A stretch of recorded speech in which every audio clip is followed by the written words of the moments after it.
This is reading number 277 from the Chronological Bible, titled Esther, Mordecai, and Haman.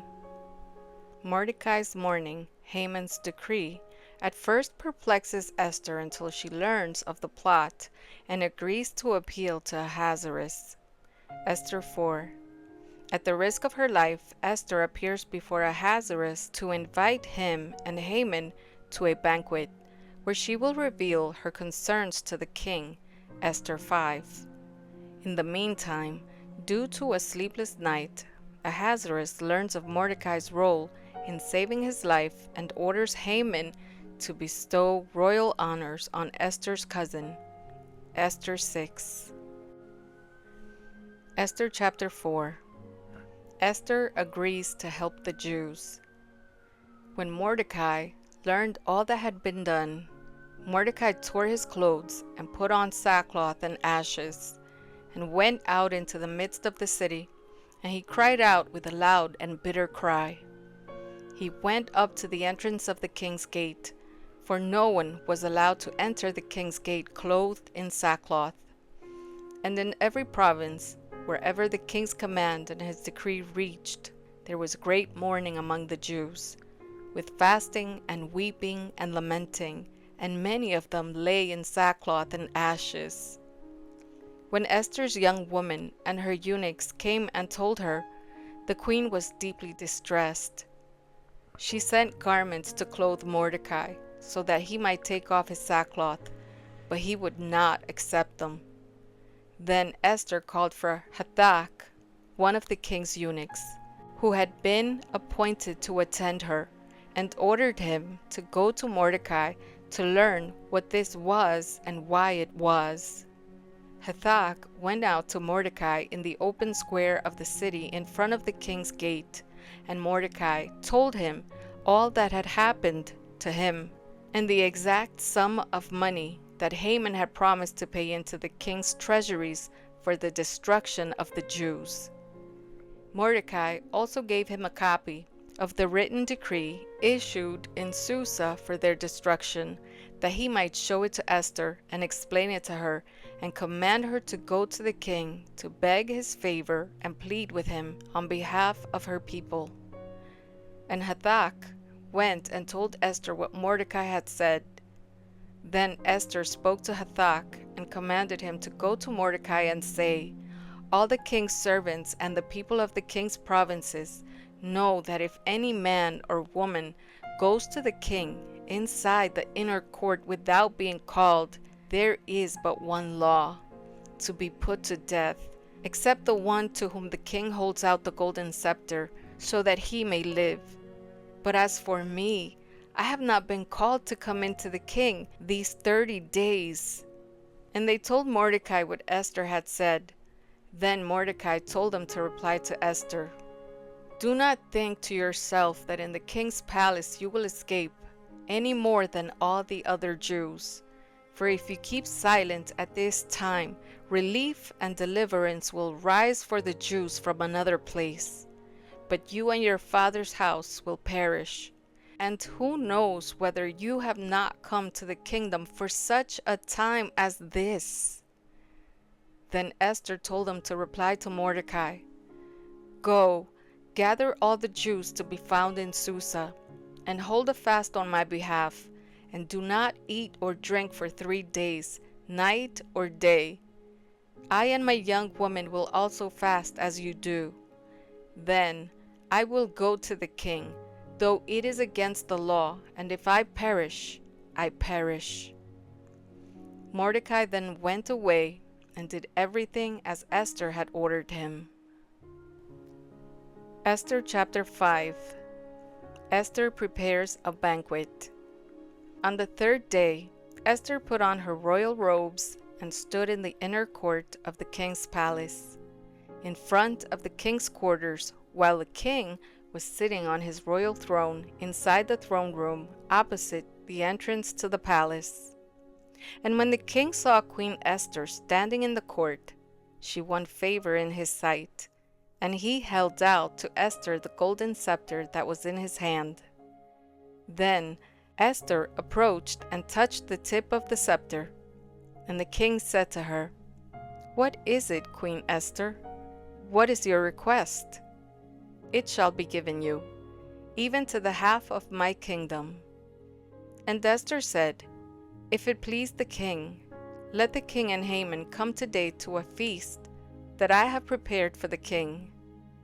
Then the king said, "Bring Haman quickly, so that we may do as Esther has asked." So the king and Haman came to the feast that Esther had prepared. And as they were drinking wine after the feast, the king said to Esther, "What is your wish? It shall be granted you. And what is your request? Even to the half of my kingdom it shall be fulfilled."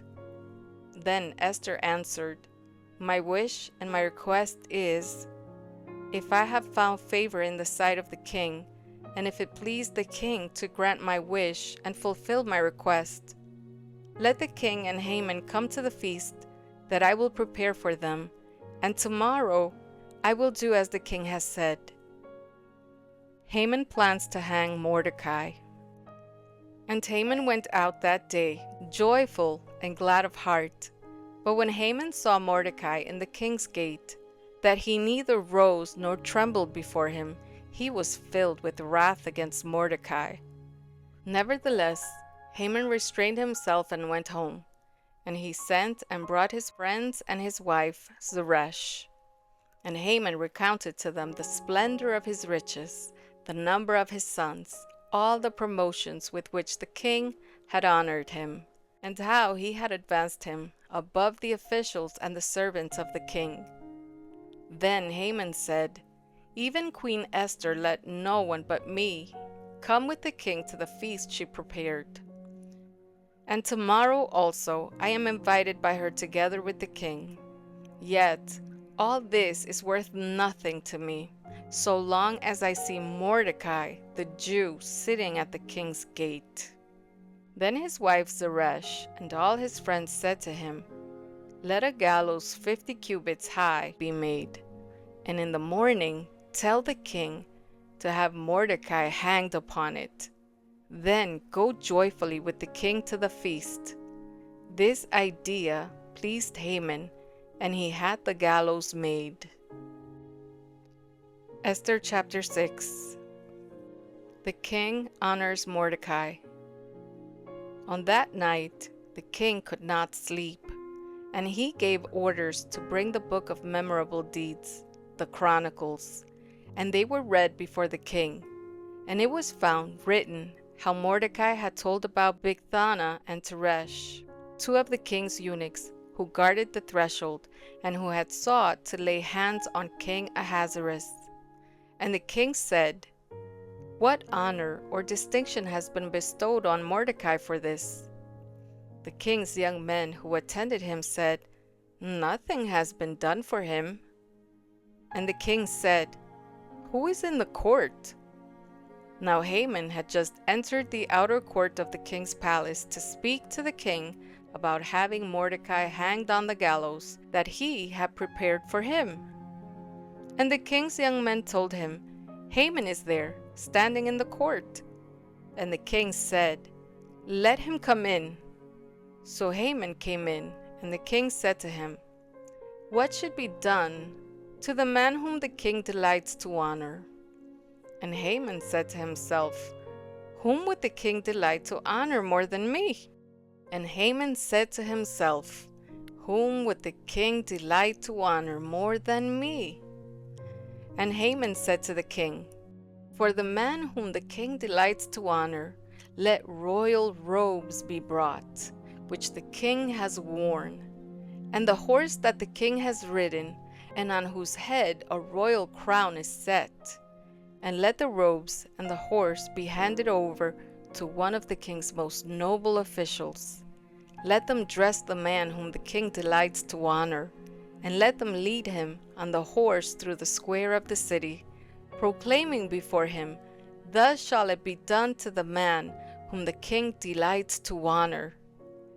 Then the king said to Haman, "Hurry, take the robes and the horse, as you have said, and do so to Mordecai the Jew, who sits at the king's gate. Leave out nothing that you have mentioned." So Haman took the robes and the horse, and he dressed Mordecai and led him through the square of the city, proclaiming before him, "Thus shall it be done to the man whom the king delights to honor."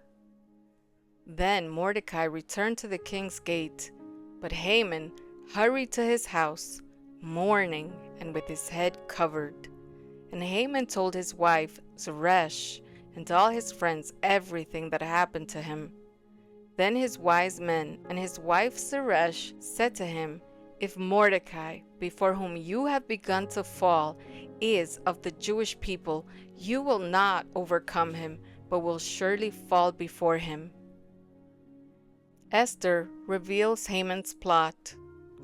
While they were yet talking with him, the king's eunuchs arrived and hurried to bring Haman to the feast that Esther had prepared.